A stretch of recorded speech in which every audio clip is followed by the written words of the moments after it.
Tamika's Den. I am Tamika. Get on in here, y'all. Get on in here. Kick off your shoes and relax your feet. You are now in the den. We are now talking Tyler Perry Sisters Do No Harm, Season 9, Episode 2. Honestly, this episode should have been named Trigger Warning, and we should have had a damn trigger warning because, baby, the way they was playing in our face, the way I was in here with my blood pressure going up, about to need my medication, child, okay, crying almost through this whole damn episode. We saying do no harm. Do no harm to who exactly? Because y'all damn sure was not worried about doing no harm to Karen and her damn babies, okay? And let's just go ahead and clap it up for our girl Ebony and make sure that she get all the flowers and all of the things, shine a light on her, hey, because she came to act down in this damn episode and did, okay? But we also maybe was talking about the fact that all the family and friends, okay, Mama here, Danny here, Andy here,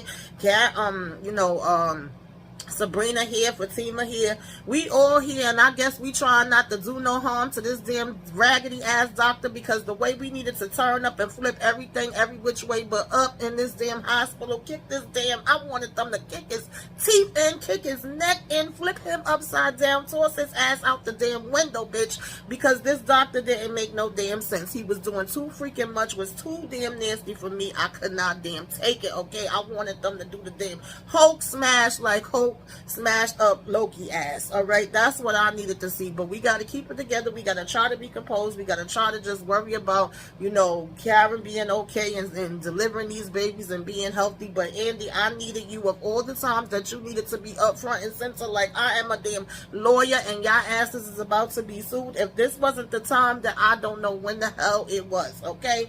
We really needed that, but we didn't get it. But, we saying we taking notes, we watching everything, we seeing how the hell all of this is playing out. Miss Lisa, I needed you to stand up.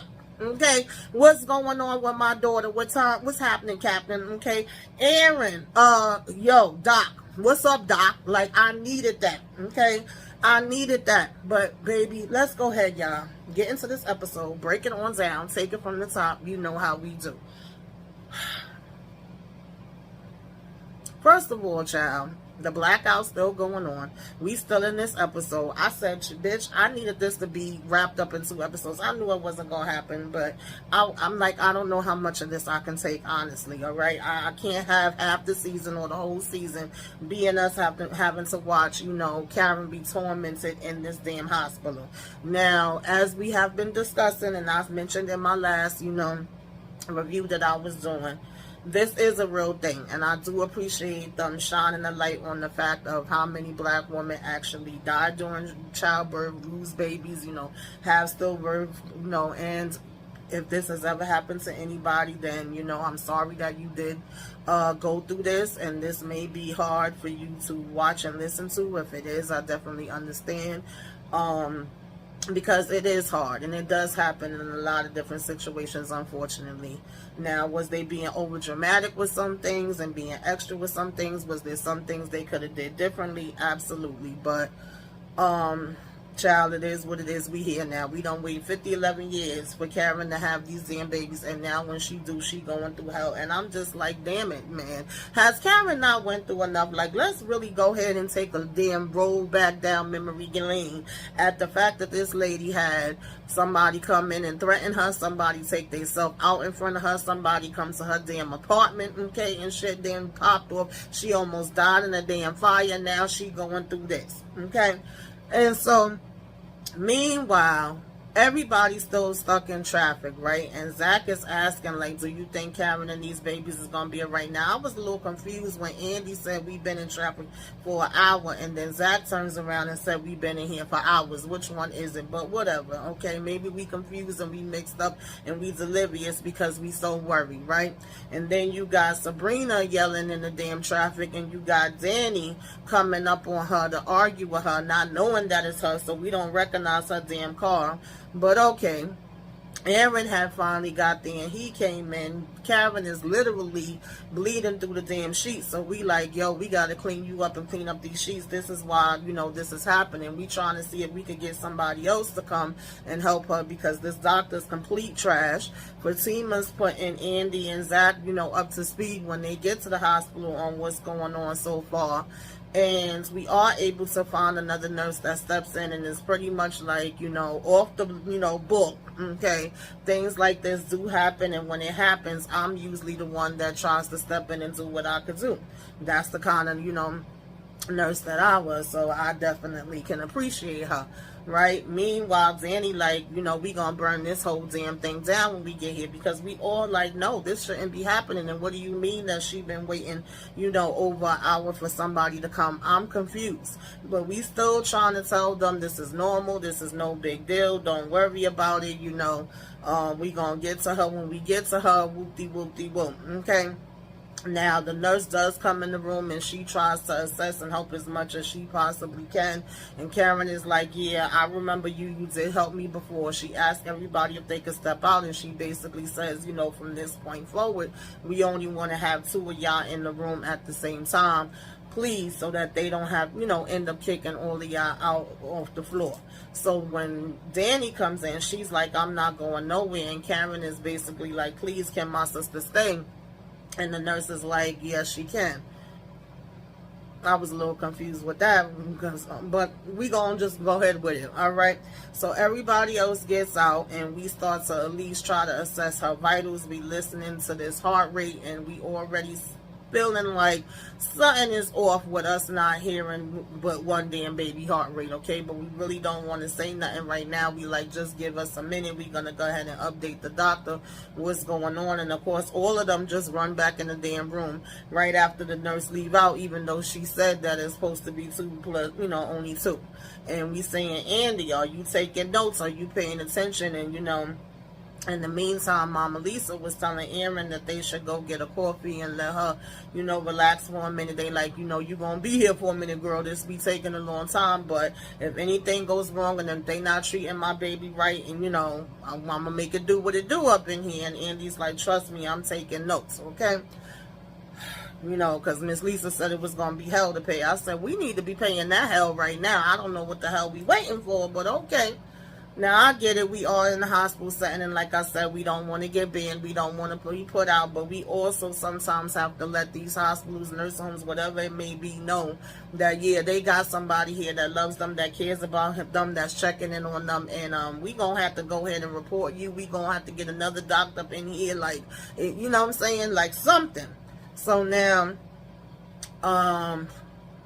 child, Sabrina comes, right, and we putting her up to date on what's going on, and she just so happens to overhear the damn doctors talking, and of course, well, no, I'm jumping the gun, because he brought his raggedy ass back in here again, old Dr. Racist ass, talk about some buckle up buttercup, you know, oh, it's gonna be pain, and that's the way that it works, and you want me to lie to you, I'm keeping it real with you, you know, this not gonna be an easy labor. And he over here asking Zach, are you one of the daddies? And Zach is saying, what difference does that make? Like, I'm gonna be here, and like, why are you being all dismissive and playing damn games? If she's telling you it's something wrong with her body, it could be, you know, something more serious going on.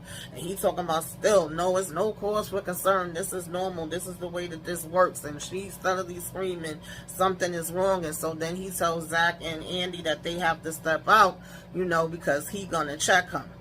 Now, mind you, he over here telling her, yeah, well, your body is built for this, you know. And when freaking Miss Lisa came in and was like, none of this stuff, you know, happened to me when I was in labor, he gonna say, oh, well, this is a rare case for her being twins with 2 different fathers. What the hell does that have to do with anything? Like, that shit was just, oh, it was blinking my blood boil, okay? And gonna say, your body is built different, so, you know, you had the baby making hips to go ahead and push your damn baby out, but in her damn case, you know,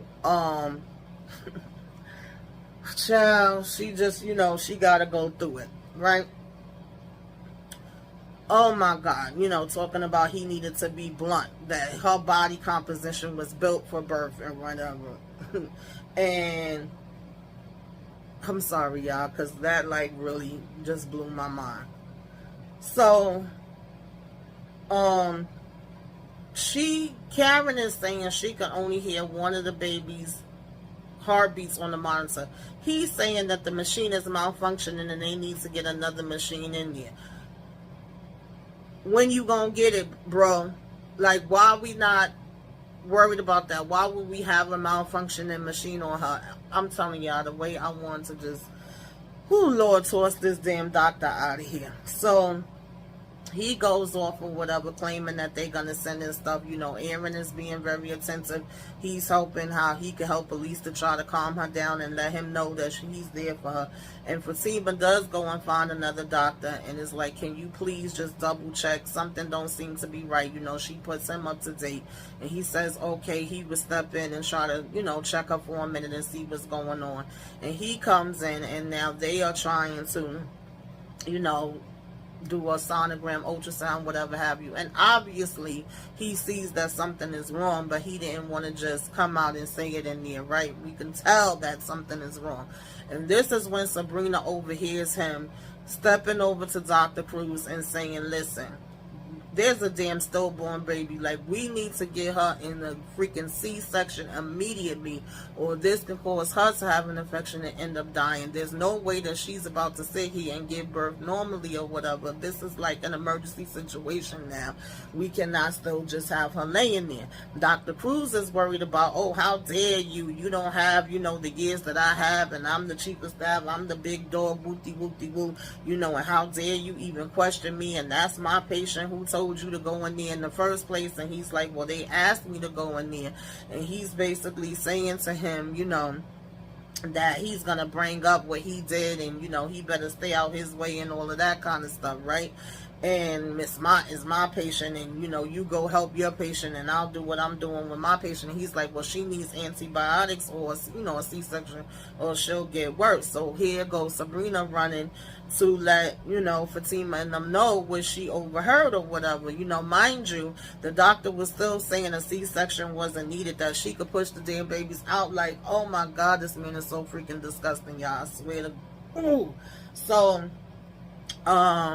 she runs to let them know what she heard, and it's like, what are you talking about? What do you mean? What did you hear? What did he say? So now they all getting more worried and more scared. Now Zach has stepped off for a minute to go use the restroom, and Andy was talking about getting her evacuated by plane to get the hell up out of there. And we like, nah, we ain't got time for that. We can't do that right now.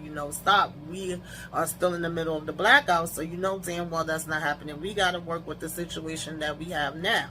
And so we like, what if she dies? And of course that's when Zach woke up, and he like, what the hell are y'all talking about? And now Fatima got to take him to the side and try to tell him to sit down, calm down for a minute. And she puts him up to speed. Baby, the weight of Zach fell down and was like, what? First of all, he trying to take in the part of you saying that one of the babies is not going to make it. And then the fact you saying that Karen could be out of here. Oh my God, y'all. When I tell y'all, they was really acting this shit down. Like, I absolutely felt it through the screen, and it felt so real. I was high risk with my son. I know how it feels to have them say we losing the heartbeat and we got to do a C-section and this is happening, that's happening, and how scared you feel. And then I've known a lot of other people that unfortunately have had stillbirths or have had births where it just was difficult, but you got a doctor that's saying, oh, she can handle the pain, oh, it's nothing to her, she could still push it out and things of that nature. Because for some reason they feel like black women, when we saying we in pain, oh, you ain't really in pain and you can handle it, and we have so much more of a high tolerance and different things of that nature. So again, them showing this, even though some parts is definitely extra and dramatic and things of that nature, it is a real thing. And so it was really like emotional seeing this. Like, you really felt like Karen really is damn in labor, and you felt for her to be going through all of this, right? And I loved how all of them was kind of rallying around in here, but I also just needed them to be turning up a little bit more. It wasn't enough for me, baby. It wasn't enough, because had it been my sister or my friend, bitch, everybody in that damn hospital would have been hearing my damn mouth. Ain't no way I would have been able to sit on the side and be waiting for nothing quietly. So we try to go up to Dr. Vaughn again, like, you know, I'm Sabrina, I'm Andy, and we Karen Mott's friends, and he's like, look, I did what I could, you know, they telling them that they overheard, and he's like, at this point, I can't step into anything else, and I can't really discuss anything with y'all because of HIPAA, and, you know, unless she gives consent for me to be her doctor, is really nothing else that I could do. So, you know, at first, Sabrina was ready to, like, you know, still argue with him, but Andy was like, you heard what he said, so what we need to do is hurry up and get in here to Karen and tell her that she needs to make him her doctor. I didn't understand why Andy couldn't just say, listen, I'm her attorney, or even when we get in here in the room and we saying this, why Miss Lisa couldn't have been like, I'm her mother or whatever. But, you know, we got to do it the way we got to do it, because this is the way Tyler wrote it, or whoever the hell wrote it, right? And so once her child raggedy ass, you know, racist come in, he's saying like, well, my patient got to be the one to tell me that she want me to take over.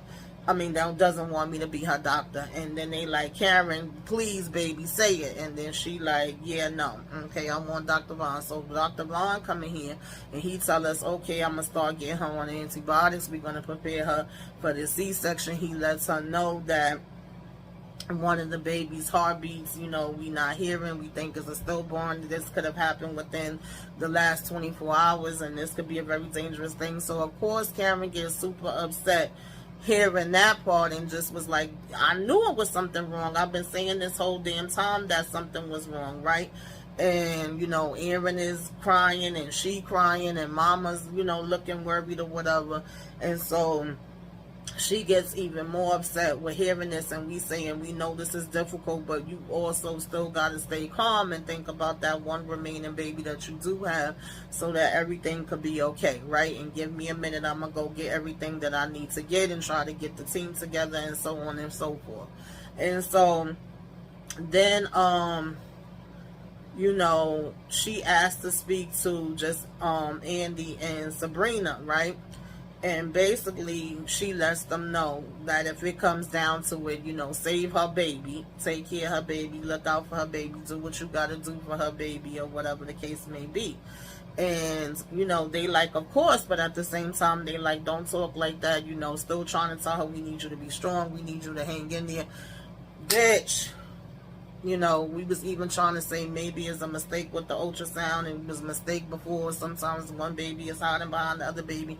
Maybe they really couldn't hear. You know, we trying to be as positive and as encouraging as we possibly can still with the situation.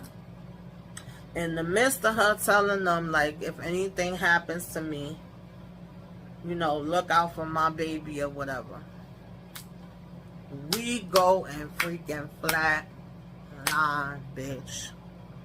And they over here, Karen, Karen, Karen. And they like, help, help, help, somebody help.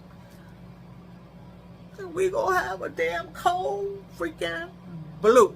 And I said, bitch, I know Karen ain't dying. I know she ain't. But just the fact that this even happened, and that we gonna be calling a cold blue. And let me tell y'all, first of all, just me even working in the hospital and hearing cold blues, but then when I heard it from my loved ones, and that means that they are either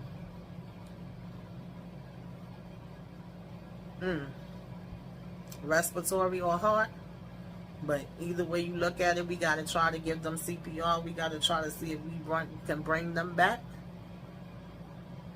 Ooh, Lord, that hit different.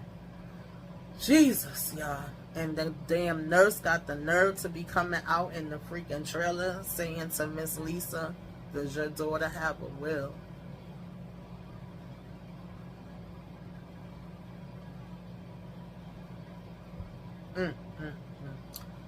This was really an episode, y'all. I don't know how much more of this I could say, because it looked like we gonna be on a damn ride for episode 3. But I do know one thing.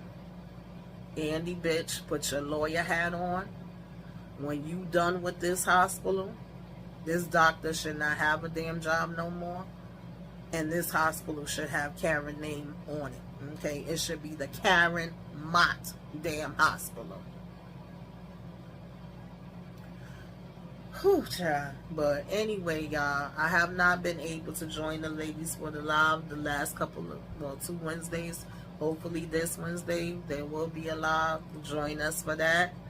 And let's go on this ride together, honey, and let's have a conversation about all of these things, because the way they had me in here balling, okay, balling. I don't know how much more of it I could take, y'all. But y'all let me know what y'all thought about this episode, what you liked, what you didn't like, all that good stuff. Give me a wave. Let me know you came by. Put some flames up in the sky. Like, comment, share, subscribe if you are so inclined. Till next time, y'all. Toodaloo.